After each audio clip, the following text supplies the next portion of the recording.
Okay. Hey, welcome. I'm going live today. Let me put a little note in here. If you join me today, stop and say hello so I know who you are.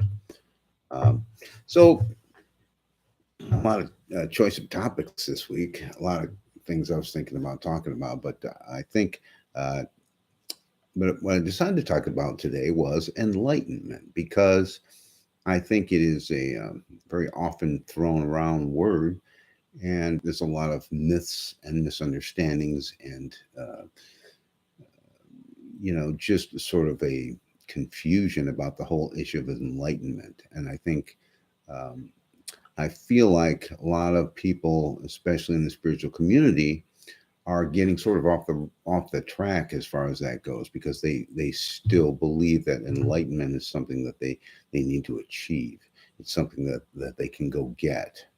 And I guess I wanted to dispel some of that and talk a little bit about, what the reality of enlightenment really is. Think of it like this. A lot of you already understand that, you're not just your thoughts and your feelings and your perceptions. Those are things that come into play within your realm of awareness, but they come and they go, and they are not anything essential to you. But there is an essential side to you, and a lot of people struggle with that because it's not a thing. And something that's not a thing is very hard to, you can't get your mind around it because you can't place it, you can't put something on it. It's eternal, and it's vast, and it's like nothing that you can think and know in your brain, right? So it's an intuitive nature, feeling, and it is a knowing. I mean, you can logically come to the conclusion, because you know that everything that you perceive and sense and feel and smell and believe is all going on and changing and coming and going. But there is something there that perceives all of this, right? Well, you have to consider that being the case, that you already are enlightened, because that little part of you goes and goes and doesn't change. And it's the same from when you were 7 years old until now, or until you're, you know, late in your life and beyond life. So it keeps going. So that's the enlightened self that everybody sort of seems to be looking for. And they look for it by, oh, I'll get it if I do this many meditations, or I'll get it if I do these workshops, or oh, maybe if I do this, or watch, enough videos, or here's a guy that seems to know what he's talking about. Let's listen to him for a couple of years, or you know, when in fact it's a little like you going to bed and pulling the covers up to your neck, and not recognizing that you have a body any longer because you don't see it. The reality of it is, it is very uncomplicated. And the only reason that we don't experience enlightenment, and we have sort of you know this sort of thing about it, like, oh, enlightenment is a constant state of bliss, or it's some kind of, I'm going to forever live in joy, and I won't have any problems. And of course it's not that way. Of course it's not. What it is, it's a viewpoint. So if your view and your focus is on the things going on in your mind, hi Ample, um, you are more than enough. Absolutely you are. um, it's not the things going on in your mind. I lost my train of thought there. Because what it really is, it exists all the time. It's just our focus is what we're perceiving, or what we're thinking, or what somebody taught us, or what we believe, or what something, our religion that we had, that we really have a hard time letting go of, or even worse, our regrets from the past, and our self-guilt, and all this stuff that is the coming and going part of us that we stay focused on. Oh, what's going on TikTok, or what's going on at work, or our focus is all over the place, and it's everywhere, but in that enlightened state. So enlightenment enlightenment isn't something that you need to go and find. You have it within you. Everyone has it within them. You just need to quiet all that other crap down so you can experience it. And and this is why I'm never against meditation. I think there's tons of ways that you can quiet yourself down and that you can get yourself centered. And I highly recommend that anything that you do, any single minded thing you do that brings you to that place, do it. Because it would be nice if we could all just get home from work and sit down and now I'm going to just sit here and be quiet and I'm going to appreciate my own being, and I'm not going to be concerned with anything else, with what's going on tomorrow or what I'm going to have for dinner. I'm not going to, not going there. I'm just going to be. Well, it's a little hard to do after you've spent, 8 or 9 hours, being as busy as a bee. And, here's the other thing.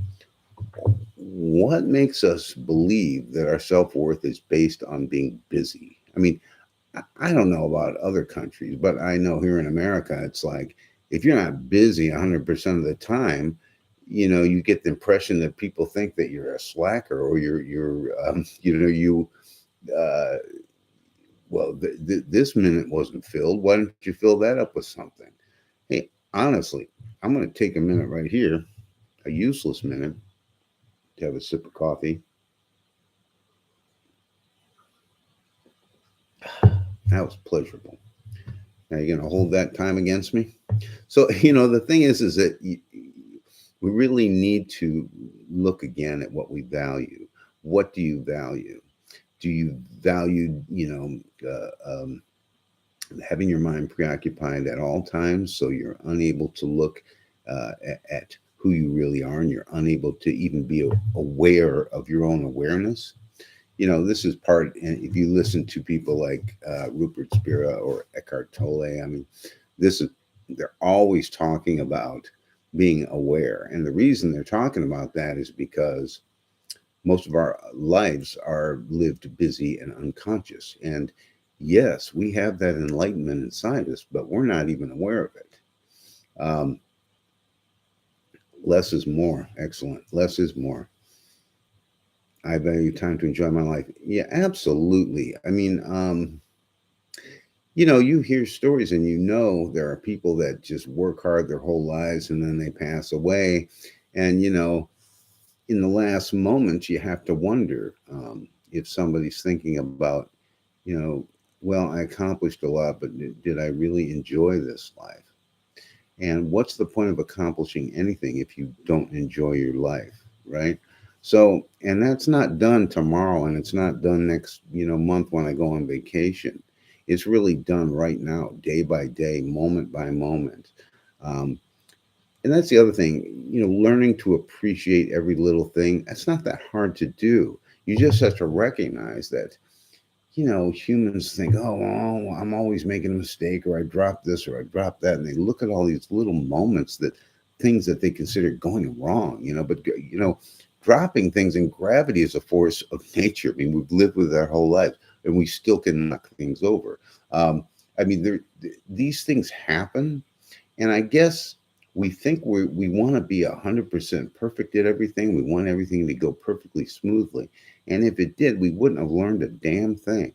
And the bottom line is that you have to appreciate when something goes wrong because it makes you rethink it. Well, I could have done that this way.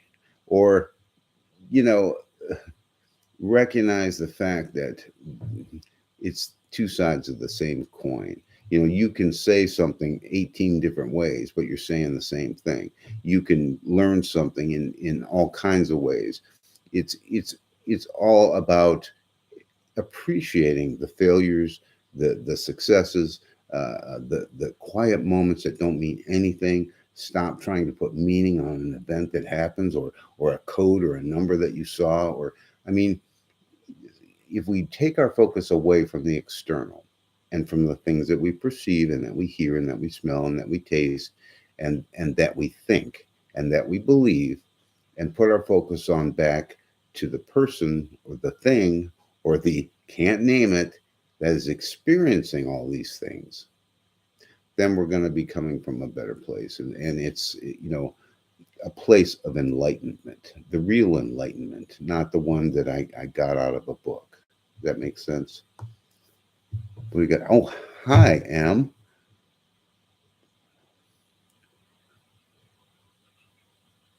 Wow, wow, wow. What we desire is all available now if we follow our awareness to notice. Absolutely. Absolutely. Thank you. Yeah, it's a good point. It's a matter of stopping and recognizing that all these things that you think are important are, if they're part of the group that senses and smells and touches and perceives, how important really are they?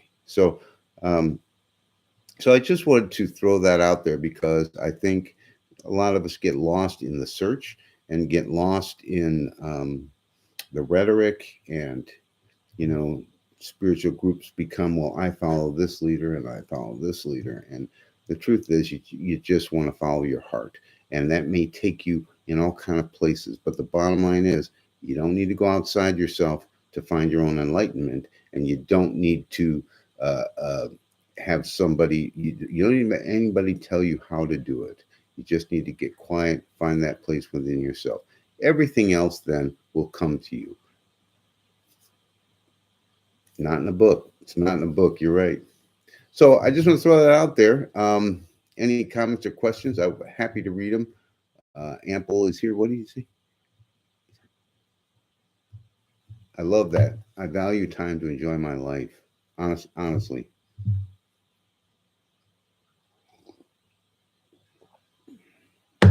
essential withiness. The energy is so embodied now. Truly, we the same shift. Yeah, I really, I know.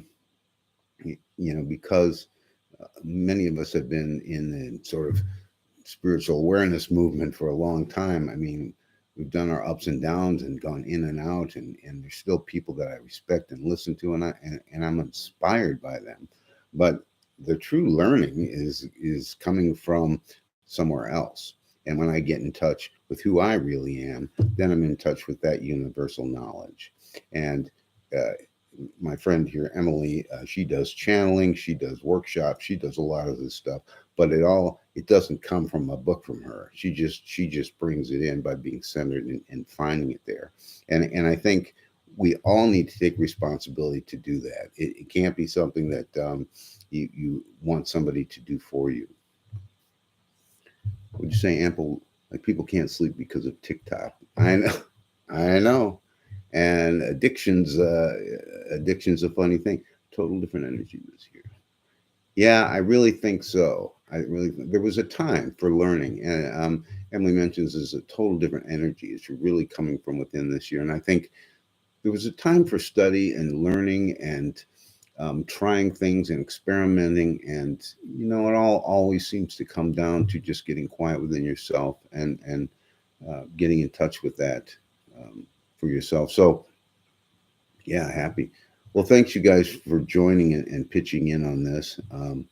I'm going to leave it there, and if you have anybody else comes on has any comments, the video will be up. Please leave comments or questions or anything that you want to talk about in another live video. I'm sorry I didn't give notice this time, um, but if you go to my Path of Ascension website, you can uh, get on my link tree there, and you can subscribe. And often I send out a link to an upcoming live, which I'd be happy to do.